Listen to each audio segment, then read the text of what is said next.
na watch wase Mac Brown and I was of one and I'll call Pamo Mac Brown if you and I'll call Sheho. How many months in our call you do falla and solid money in there do as of one kit would do as of one penny would do your bomber when you're bomber when you're bomber 220 Gifty Empress and now what build a brand as a musician and award as a presenter.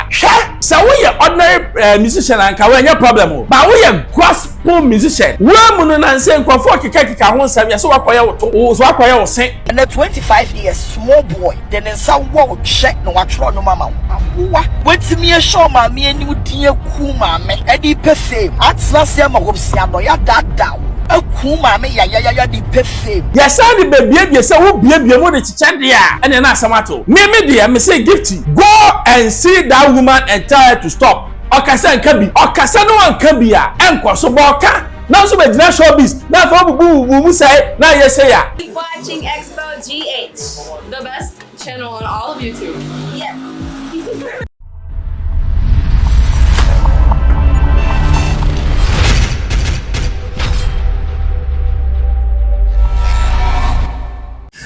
Hello, baby, I will be Michiao.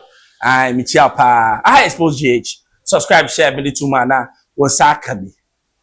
Na asema mabeke ehu pa. Gift you say. Then me too for them say wuntie. Me say oni obia benya tokwa. Enya Agradaa. Agradaa de ni nya tokwa da because Agradaa ukaya Joyce Blessing ono good Joyce Blessing carrier.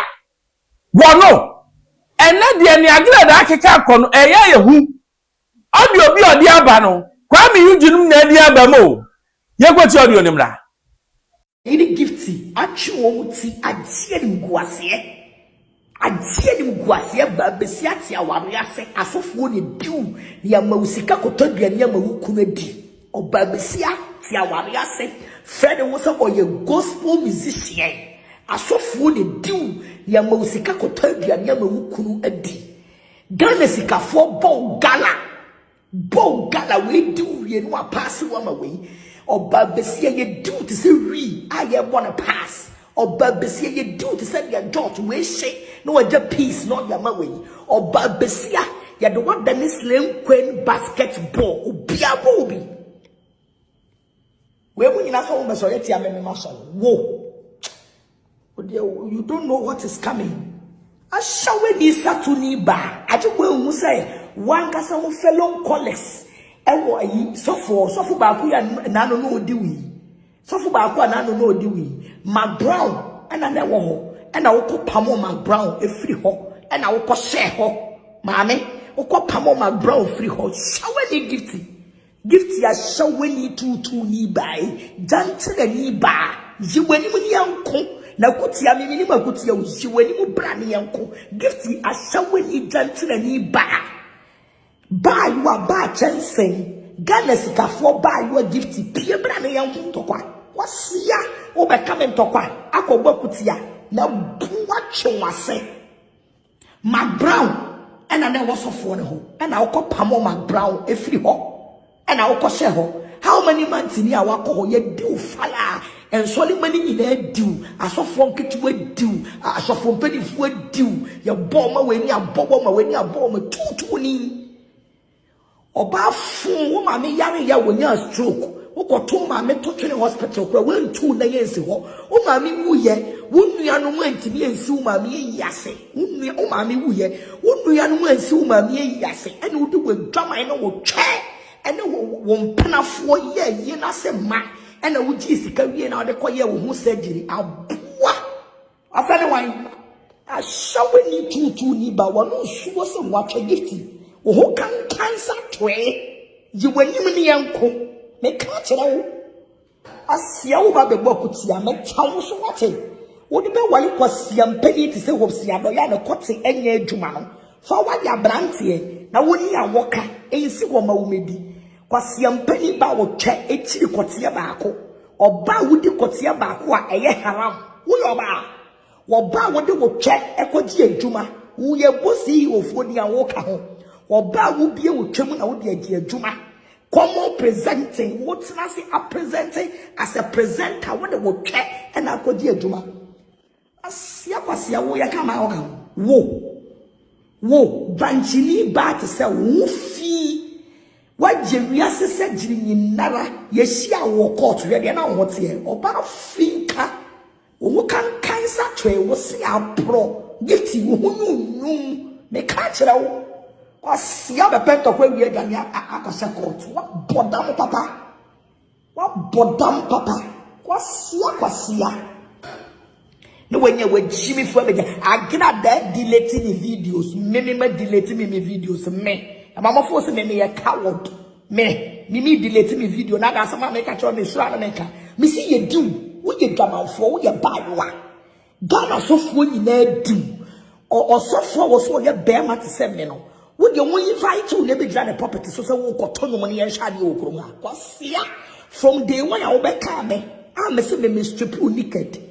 Asori be mu ya ma okwa obeto no so far we don ko born ana wudra na asori 24/7 ene wa pam mimi nti wa pam ko gina asori dem wo biem ne yehwe en sori mani ne bose wo wani wo dwamanfo ba oba besia gift ya wo pia na made yekunu no mo sedem aboi wo ba wo budwaman ma wo twani asem frɛ osese na enyum na Kwame Eugene wo trotro magals ni nyina no wo yom enyam nam kai Agradaa ne kai wo se Kwame Eugene ne sa ehye Gifty o say asesa eda asem ni enyam nam kai mpacho me de binim ho hwe na oni bibi da bia me kase ewiase wo obi wo ho no ma na no eye ya spiritually and physically woni obi kwakonya asem a enye Gifty na woni when yina no media me blame Hobson adoye say sabe Agradaa kwa na de no 141 kwatuma ka when yina emma me nka se ne Agradaa kan enokro ba ya fra bi branding woni mieti Joyce Blessing ne brand ne confirm no Agradaa the fika brand no sa de no oye expert wo ho brand here idea over time ma build it Gifty Empress and then what build a brand as a musician and as a presenter. So we are ordinary musician and can we problem but we are gospel musician. We are not saying for kika won say so wakoya woto so wakoya wo sen wakoya ha and for who no kika we are gospel unity yes and the baby say wo bie mo de chiche dia and na asamato me dia me say Gifty go and see that woman and tell her to stop. Okasa nkabi. Okasa no nkabi a enko so boka. Na so be dina showbiz. Na for bu say na yese ya. Agradaa donim. Oye na fe de me dofu bi kwa so bam.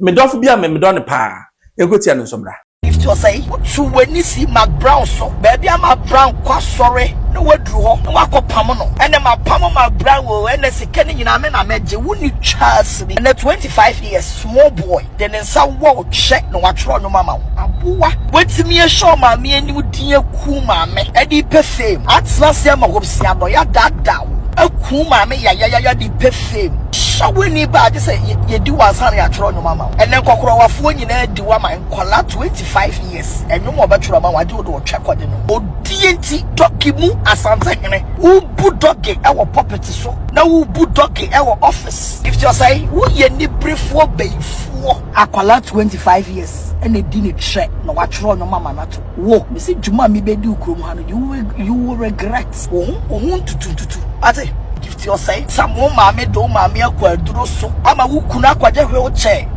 aku mama di pe fame Agradaa pacho pause me pacho na mama brand there her highness and funny mem ya person bebe ni di me pacho only Gifty Empress na nya wasem na mama brown on kasa da na me trust say na mama will never respond to you because only be say Agradaa ye statement be say na won nim na kososo Maxwell asemebam esa Maxwell man na wadini nyina babam eti pepacho my brown and soso minim say won soso because so ye obasema we dey only say na me bo aba wa onim line no Me pacha Agradaa, me pacha. Insem ni bi wa oyoba.